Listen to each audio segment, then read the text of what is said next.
And I think that we're hitting each other and we're colliding at the right time where both teams are kind of ascending and peaking. Welcome into the TexAgs Rewind presented by Specs in the Rollo Insurance Studio. I want a wide view of this set, Nick, if we can do that, because I want the people to feel the vibe here in studio. What do you notice? It may look like maroon because it's far away, but it's not maroon. It's black. We're blacking it out because what do we want Kyle Field to be like, Nick? We want it to be what? Blacked out. Black it out, ladies and gentlemen. Today on the Rewind, we're going to talk about what we had on the show, which is what we always do. Cooper, favorite part of the show? Man, I always love Jordan Pugh. He's my favorite guest. You did tell me that right before he came on. You did say that. Yeah. Good job today, by the way, on the Social Center. Appreciate it. Nick, your favorite part of the show today? PB and Jay. Peter Burns and Jamie McCoy. Jamie McCoy. Bang! Bang! I like how you played that, Olin Buchanan. I mean, Nick Savage. Let's see. I liked Olin's top performers. That was a fun part of the show. I guess that's everybody. I liked myself. I actually think I had I'll give myself an 84 out of 100 today. It's the TexAgs Rewind. Check it. You know, Mississippi State, they came in there with plans to pull off an upset. They might have gotten away with it, too, if it wasn't for those meddling A&M kids, especially Scooby. He was a dog in that game. I like what you did there. Did you catch the joke? Did you catch it? You did? Are you just smiling just to say yes because you're not sure? All right. I watched a lot of Scooby. The Mystery Machine? I did. There was no mystery. I bet you drove a van like that. Sorry, that was wrong. Sorry.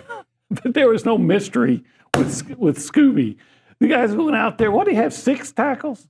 2 of them for loss, an interception. He broke up a pass, which was a significant play. And then the last gasp, I guess you would say, of Mississippi State to maybe pull it out. The last gasp. Yeah. They're going for it on what? 4th and 1 at midfield, trying to stay in the game. And just going to run in to get the first down and keep the drive going. But no. Scooby stepped up, bam, makes the tackle, pushes the guy 5 yards deep, game essentially over. I was impressed by what Scooby did. Well, apparently it's going to be, I don't know if it's people keep tweeting about making sure we all wear black to the game. Yeah, it's going to be. Is this the last game before Halloween? Yes, it is. At home, at least? Yes. Maybe some people need to dress as Scooby. It's the last game before Halloween. Yeah. Oh, I can guarantee you there's going to be.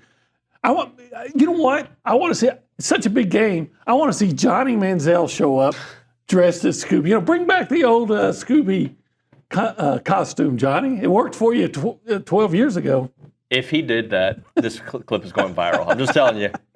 Among some of the other things you've said today, there's going to be a lot of clips that go viral. It's LSU week, What am I going to say? What else? Let's do another one. Shall we do another one? Sure. Who do you got? I mean, I know who you're going to say. Who do you think I'm going to say? Jabri Barber. You have to say Jabri Barber. Man, he scalped him. He was phenomenal, and 92 yards, 6 receptions. Didn't catch a lot in the second half, but he just made plays, man. Didn't he just come this close to another big play that would have been a long touchdown? And so many. I think 4 of his first 5 catches were on 3rd down. Nobody's really asserted himself as the alpha wide receiver 1. I would argue that Noah Thomas has, but it's not like every game he's leading the team in receptions and the huge yards. They've really been spread out. Do you think that's a good thing, or do you think they need to have an alpha guy?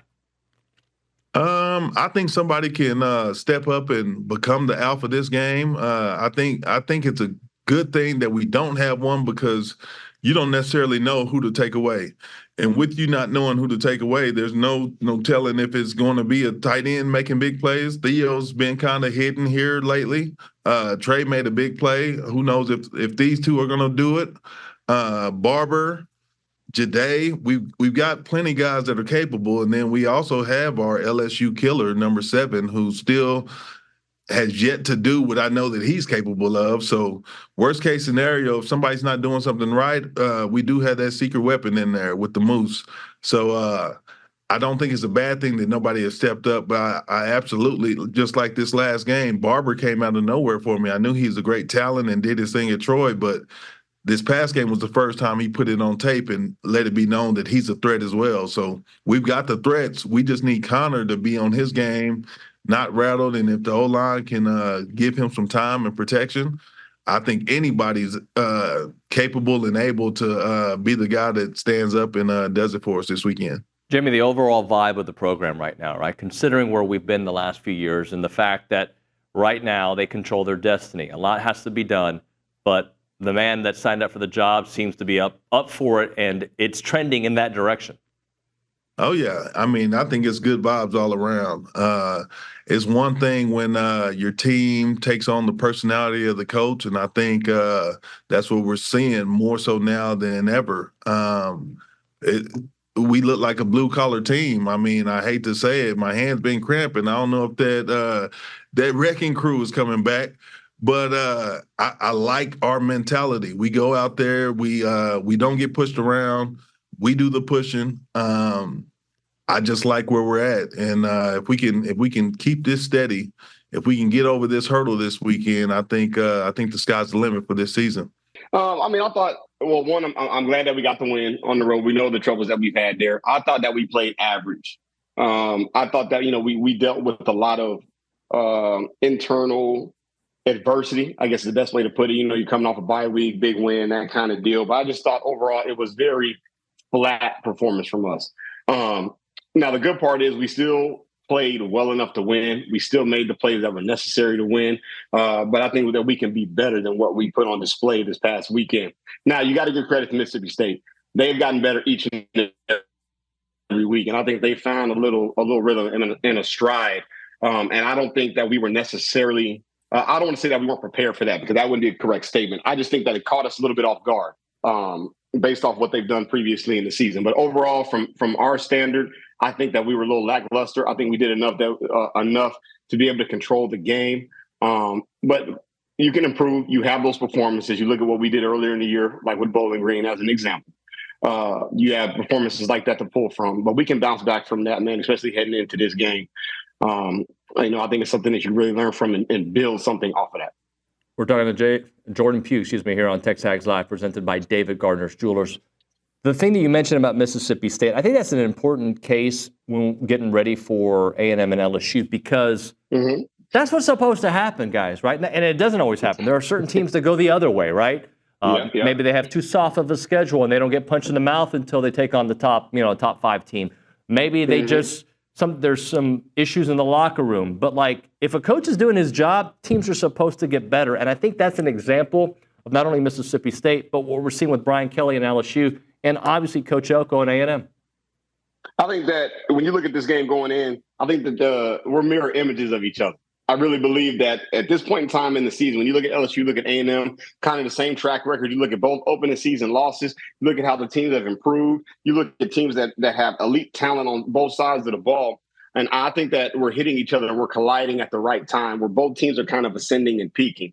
We both had our peaks and valleys. We both had our ups and downs. But most importantly, what you're seeing this week, I think you're going to see a coaching matchup. Yeah, I mean, I think the thing is that everybody couldn't wait for the start of the season and say it's USC, and then all of a sudden, for the 5th straight year, third under Brian Kelly, they weren't ready, to start the season. It was embarrassing, and they kind of wrote them off, and the defense didn't look good, and they were still trying to make Harold Perkins work. I mean, Harold Perkins was fantastic as a freshman, but then they started trying to make him a linebacker, and it didn't work. And I'll be honest with you, people didn't want to say it when I was down at LSU last week for the Ole Miss game or the week prior, but LSU's defense is better without Harold Perkins, because everybody can play their natural role. Whenever they had Harold Perkins in that offense, or defense rather, they were trying to maneuver a bunch of players around just to try to showcase Harold Perkins or get him to learn a position, and that just really wasn't the right fit. So it is honestly been addition by subtraction, because everybody plays their role. Blake Baker, the defensive coordinator who came over from Missouri, has those guys ready. And I'll be honest with you, the game against Arkansas worried a lot of LSU fans, because Arkansas was coming off of a bye. Petrino has been ripping with this offense. Taylor Green was back. They could run the ball. LSU had been struggling up front, and they demolished them. I mean, it wasn't even close. And they did it, without Garrett Nussmeier throwing for 4 touchdowns. Like, this was a run-first, play good defense win for LSU on the road against a rested team. I hadn't seen that in years, frankly. So do you think the defense is legit good, or just kind of playing well right now with Ole Miss having some issues in that game. Taylor Green, yes, being back, but not seeming like the elusive Taylor Green we've seen in the past. They're good. They're good. They're not great, right? They're not. I wouldn't even put them South Carolina's defense. I wouldn't put them, I'm sure, Georgia's defense. But they are good. And here's the deal: good is good enough for LSU because how explosive that offense could be. And a lot of this was because of the passing attack that LSU had. But then that was a week in which, listen, I mean, Oklahoma, Arkansas had played some pretty good defense with Travis Williams, their defensive coordinator, and they were able to stop the run pretty good against some teams that LSU was able to run on them. Since your first time to do the Rewind as a member of the Social Center team. So tell the people what they should do. It's real easy. You got to like. First thing. You got to subscribe. You got to comment. What do they need to comment? I mean, to comment, let me think. Somebody talk about blacking it out, Like, can we black? I want black font talking about what the stadium's going to look like, blacking it out. Can we do that? We'll see you next time here on The Rewind.